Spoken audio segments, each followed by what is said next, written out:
kita juga mengenal fisika modern. Nah, fisika modern ini kita bagi menjadi dua cabang ilmu, mekanika relativistik dan mekanika kuantum. Mekanika relativistik kita bagi lagi, kinematika relativistik, dinamika relativistik, energetika relativistik, momentum relativistik, dan relativitas umum yang kita kenal nanti dikaitkan dengan konsep tentang gravitasi. Sementara mekanika kuantum ini kita bagi lagi menjadi salah satunya adalah fisika inti ya rekan-rekan, menjadi fisika inti. Kemudian selain ilmu fisika itu kita bagi menjadi cabang fisika klasik dan fisika modern, kita juga mengenal ilmu fisika ini ada yang namanya fisika terapan. Artinya fisika yang digunakan dalam bidang-bidang tertentu. Contoh misalkan di bidang kedokteran, tadi kita mengenal teknologi ronsen. Di bidang lingkungan, di bidang biologi, bangunan, kimia, ekonomi, olahraga, mesin, geografi, astronomi, dan lain-lain. Jadi banyak sekali kegunaan fisika di dalam kehidupan kita hari ini.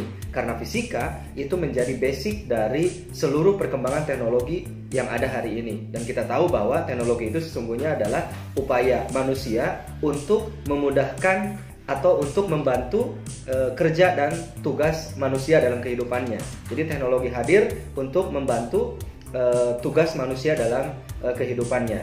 Ya, nah basic dari semua itu, basic dari teknologi itu adalah fisika. Jadi ketika kalian belajar fisika, pastikan bahwa sesungguhnya ya yang kalian pelajari ini hari ini mungkin tidak terlihat kemanfaatannya. Tapi di kemudian hari dengan belajar fisika kita akan memahami bagaimana kemudian alam semesta ini tersusun secara teratur, dinamis, dan kemudian menghadirkan estetika yang sangat luar biasa. Dan tentunya itu semua hadir karena penciptaan Allah Subhanahu wa Ta'ala, Tuhan yang Maha Kuasa.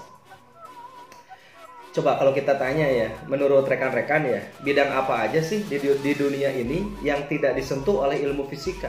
Rasanya semua bidang ada fisikanya, ya ada mekanikanya, ada dinamikanya, ada panasnya, ada gelombangnya, ada optiknya, ya ada listriknya, ada magnetnya. Bahkan teknologi yang hari ini saya gunakan untuk merekam percakapan kita hari ini, ya teknologi tentang optik, tentang kamera, itu adalah basicnya dari fisika rekan-rekan.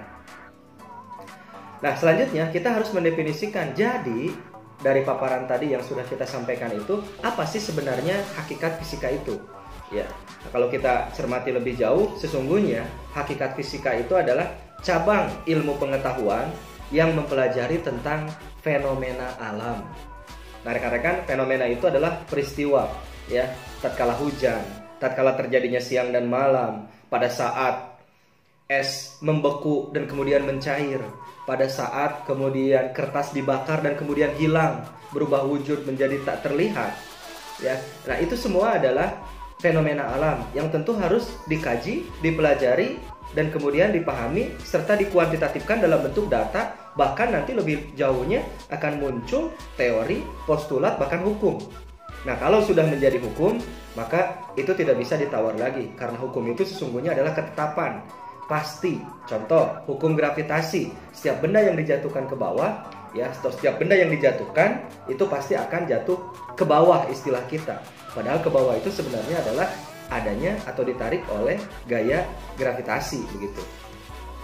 Nah, rekan-rekan, karena hakikat fisika itu adalah mempelajari tentang fenomena alam, maka ya kita harus mampu mengamati fenomena alam tersebut dan mencatat ya gejala-gejala yang ada di alam semesta, mengamati, mencatat. Sungguhnya ini adalah pola para ilmuwan bekerja ya.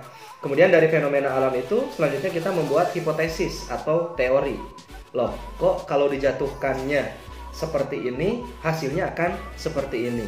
Kalau gaya dorongnya diperbesar, ternyata benda akan bergerak lebih cepat. Kenapa seperti itu? Nah, itu dugaan-dugaan. Itulah yang disebut sebagai hipotesis atau teori. Jadi ilmuwan zaman dulu itu ketika dia memahami sebuah fenomena, contoh Newton ya, ketika dia memahami bahwa buah apel itu jatuh dari pohonnya, secara spontanitas dia tertarik ke bawah, dia berpikir ada apa? Mengapa kriteria jatuh itu harus selalu ke tanah?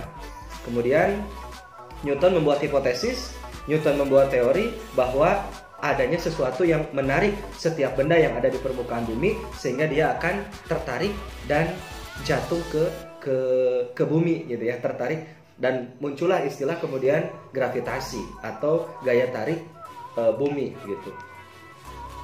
Nah, para ilmuwan ketika sudah mengamati, mencatat, membuat hipotesis atau teori, selanjutnya adalah mengolah data pengamatan.